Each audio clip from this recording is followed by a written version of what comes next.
हुआ है। हरियाणा में दिल्ली में लेकर कुछ सीटों की घोषणा भी हुई है, कई अन्य राज्यों की भी घोषणा है, उसको लेकर क्या कहेंगे? देखिए, देश में कांग्रेस और आम आदमी पार्टी का गठबंधन हुआ है, क्योंकि ये जो सरकार है, ये सरकार ऐसी चल रही है, केंद्र की सरकार, कि जो है ये आज के दिन सारा धन दौलत बीजेपी के पास आ चुकी है, सारी मीडिया की शक्ति उनके पास आ चुकी है, और विपक्ष को देश में जो है समाप्त करने की और संविधान को समाप्त करने की जो एक बीजेपी की जो एक कोशिश हो रही है देश में, वो मैं समझता हूं कि उस बात को देखते हुए कांग्रेस और आम आदमी पार्टी ने गठबंधन का फैसला किया है, और तमाम प्रदेशों में और हरियाणा में भी ये गठबंधन हो गया है कांग्रेस और आम आदमी पार्टी का।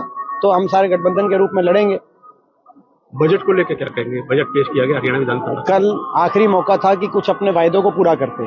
5100 की बुढ़ापा पेंशन का इन्हीं का वायदा था, लास्ट बजट था, 5 साल के बाद तो पूरा कर सकते थे। कल ना तो 5100 की बुढ़ापा पेंशन की बात आई, ना ही 75% जो फैक्ट्रियों में हरियाणा के नौजवानों को रोजगार के रिजर्वेशन की बात आई, ना ही हर जो है अपना हर जिले में जिला हेडक्वार्टर पे मेडिकल कॉलेज बनाने की बात आई। आपने 10 साल में इन्होंने ना विकास कार्य किया सरकार ने, और गरीब विरोधी सरकार साबित हुई है। बहुत सी गरीब की जो परियोजनाएं वो जो समाप्त करने का काम इस सरकार में हुआ है। जो हमारे समय चल रही थी 100 गज के प्लॉट की योजना समाप्त हो गई। हमारे समय 4 लाख परिवारों को मिले थे 100 गज के प्लॉट, लेकिन प्रक्रिया जारी थी और लाखों परिवार अभी उसमें वंचित थे। इनने एक परिवार को 100 गज का प्लॉट दिया 10 साल में। हमारे समय 2.5 लाख परिवारों को इंदिरा आवास योजना के माध्यम से मकान की 91,000 किस्त आती थी। इनके समय 10 साल में गिने चुने मकान आए। हमारे समय में जो है आपने देखा कि पीने के पानी की टंकी टूटी गांव के अपना, और हर स्कूल के अंदर वजीफे की 1ली से 12वीं क्लास तक वजीफे गरीब आदमी की योजना थी, वो इन्होंने उन ऐसी योजनाओं पे तो ये ना तो अपना कोई वायदा पूरा पर किसान के लिए स्वामीनाथन कमीशन का इनका वायदा था आमदनी दुगनी करने का, ना तो किसान के लिए इन्होंने कोई वायदा पूरा किया इस बजट में, ना गरीब आदमी के लिए कोई किया, ना बड़े बुजुर्गों की पेंशन के लिए किया। इसीलिए हमारा संकल्प है कांग्रेस पार्टी का कि 4-6 महीने बाद 10 साल को देख लिए, 10 साल में केवल अहंकार, बीजेपी आज के दिन घमंड में बहुत आ गई है। मतलब इतना घमंड कि 10 साल में, मैं उदाहरण दे रहा हूँ, जिस लोग विधानसभा में खड़े हैं, यहाँ तो खट्टर साहब एक बार भी नहीं आए बेरी में 10 साल। जज्जर में आपने देखा अपना बहुत से हमारे एक बार 10 साल 1 मिनट का टाइम भी ना देना, तो ये अहंकार की ये वो है।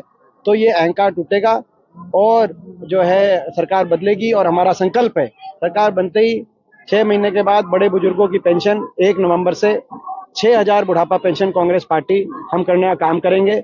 हमारा संकल्प दूसरा ये है कि आज महंगाई ने हर घर का बजट बिगाड़ दिया। इतने महंगी बिजली बिल आ रहे हैं, हर परिवार को 300 यूनिट बिजली फ्री में दिलवाने का काम कांग्रेस पार्टी करेगी। ये हमारा दूसरा संकल्प है। हमारा तीसरा संकल्प है कि 100 गज के प्लॉट की स्कीम दोबारा शुरू करके 100 गज के प्लॉट हर SC BC और जो BPL के वंचित परिवार हैं उनको 100 गज के प्लॉट, और उसके 100 गज के प्लॉट के साथ साथ 3.5 लाख की जो है किस्त, क्योंकि अब महंगाई बढ़ गई। पहले जब हमारे समय जब आते थे तो अब महंगाई बढ़ गई, तो 3.5 लाख की किस्त से सरकारी मकान की किस्त, क्योंकि अब महंगाई बढ़ गई। पहले जब हमारे समय जब आते थे तो अब महंगाई बढ़ गई, तो 3.5 लाख की किस्त से सरकारी मकान की इंदिरा आवास योजना दोबारा से शुरू कराने का काम करेंगे। कर्मचारियों को हम ओल्ड पेंशन स्कीम दिलवाने का काम करेंगे, और किसान को जो अपना MSP की गारंटी, जिससे किसान आंदोलन चल रहा है, उस MSP गारंटी को दिलवाने का काम करेंगे। ये और अपने इलाके में को विकास में दोबारा से एक पहचान बनाने का काम करेंगे। मैं पूछना चाहता हूं कि आज आप हमारे इलाके में, आछारा गांव में आप यहाँ पे हैं, आप यहाँ चाहे अपना कॉलेज हो, ITI हो, पीने के पानी का यहाँ पे जो है, उस समय एक एक गांव में एक एक जगह जाकर मैंने अपनी तरफ से ईमानदारी से कोशिश की हमारा इलाका आगे जाए।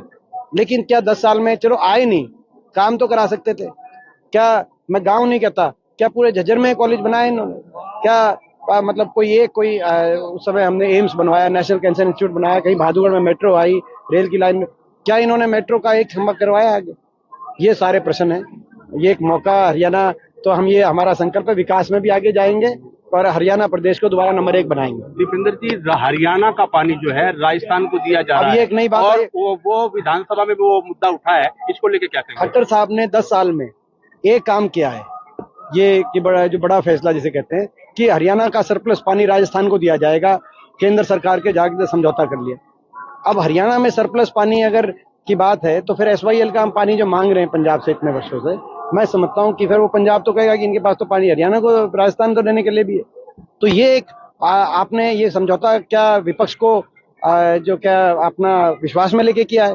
खट्टर साहब से हम पूछना चाहते हैं। हमारा तो हरियाणा में सरप्लस पानी ही नहीं है। हमारे तो यहाँ पानी की बड़ी जो है मैं समझता हूँ शॉर्टेज है हरियाणा के अंदर हर तरीके से। और जो अगर बारिशों के महीने में सरप्लस है तो उसको स्टोर किया जाए। ये अगर हमारी सरकार बनेगी, मैं आज कहना चाहता हूँ, इस तरह का कोई फैसला हम नहीं मानेंगे।